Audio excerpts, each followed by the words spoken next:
کی باپ کی ریاست ہے؟ یعنی 70% کراچی کا پیسہ بلاول ہاؤس جا رہا ہے، اور آج شہادت ہو رہی ہے، اور وہاں سے یہ جی آئی ٹی کی کیا رپورٹ ہے؟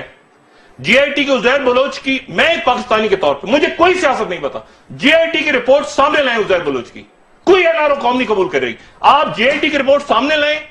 کون سے لوگ ہیں، کون سے لوگ جنہوں نے، جیسے ہی رحمان بولا کی سامنے آ رہی ہے، اور حماد صدیقی کو لائیں پکڑ کے، عزیر بلوچ کو پبلک میں لائیں، اور 3 لوگ جو مذاکرات کرتے تھے اور خالد شہنشاہ کو مارا، اور یہ سعید غنی اور یہ قادر پٹیل اور یوسف بلوچ جو جا کے مذاکرات کرتے تھے 2013 کے اندر کہ ہم جتوائیں گے، اور قتل کرواتے تھے وہاں جا کے، ان سب کو آپ ٹانگیں۔ اور آج کے دن میں ایک عام آدمی ہوں، آج کے دن جب میں یہ کہہ رہا ہوں کہ ٹویٹ کیا کہ سلوٹ کرتا ہوں، میں سلوٹ کرتا ہوں کہ ایک فوجی، میرے اندر غیرت ہے، اور میرے جیسے اور پاکستانیوں میں بھی غیرت ہے، جو بھی سن لے وہ، آج کے دن جب میں کہہ رہا ہوں کہ سلوٹ کرتا ہوں، تو یہ محترمہ عدی جو ہیں اس ملک کی ملکہ عالیہ، جن کی جو ہے شان میں کوئی گستاخی نہیں کر سکتا، ان کے سینڈل اٹھانے والے وہ بلاول ہاؤس سے وہ چلا کے رہے ہیں، یہ ذرا بڑا اس کو بڑے اسکرین پہ دکھائیں، وہ کہہ رہے ہیں خواتین و حضرات، یہ بلاول ہاؤس کے یہ ٹویٹر پورا دیکھ لیں آپ، بعض اینکرز آئے یہ صافی، ٹھیک ہے، یہ بلاول ہاؤس چلا رہا ہے آج،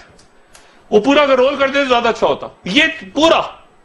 اب بات یہ ہے، یہ بھی میں آپ کو اور دکھاتا ہوں ان کی ٹویٹ، یعنی آپ فوج کی بات کر دیں تو آپ بوٹ چاٹ رہے ہیں، ٹھیک ہے،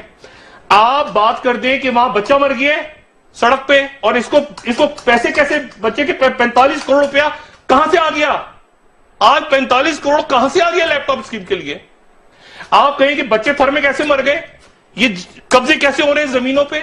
یہ کے ایم سی کے ڈی اے، یہ کیسے، یہ کیا ہو رہا ہے، وہ چنیسر کوٹ میں کون بیٹھا ہے، وہ ادھر کون بیٹھا ہے، یہ بانٹا کیسے ہوا ہے آپ نے پورا ملک، آپ آگے سے کہہ رہے ہیں یہ تو جمہوریت، یہ تو جمہوریت، میں تو جی ایسے مجھے کیا مجھے وہ بھولے بالے پلاسٹک سرجریاں کرا کے شکلوں پہ آ جاتے ہیں، ان کو میں دیکھیں، ریاست ان کے ساتھ وہ کرنے والی ہے، لوگوں کا شعور، عوام یہ پیروں میں گر کے این آر او مانگ لینا اس وقت، ان کو یہ بچیں گے نہیں، یہ میں آپ کو مجھے اتنا ایمان ہے، اور میں ایمان کی حد تک مجھے ریاست کے اوپر اور اس ملک کے اوپر میرا ایمان ہے کہ یہ بدماشیاں بچے گی نہیں، یہ جو مرضی کر لے، جتنی مرضی چالاکیاں، گالیاں، دھمکیاں یہ کر دیں گے، یہ جو مرضی کر لیں، میرے جیسا آدمی فخر محسوس کرے گا بھائی کہ میرا کہیں میجر اس آگ کے ساتھ، میں تو شکر کروں گا اللہ کا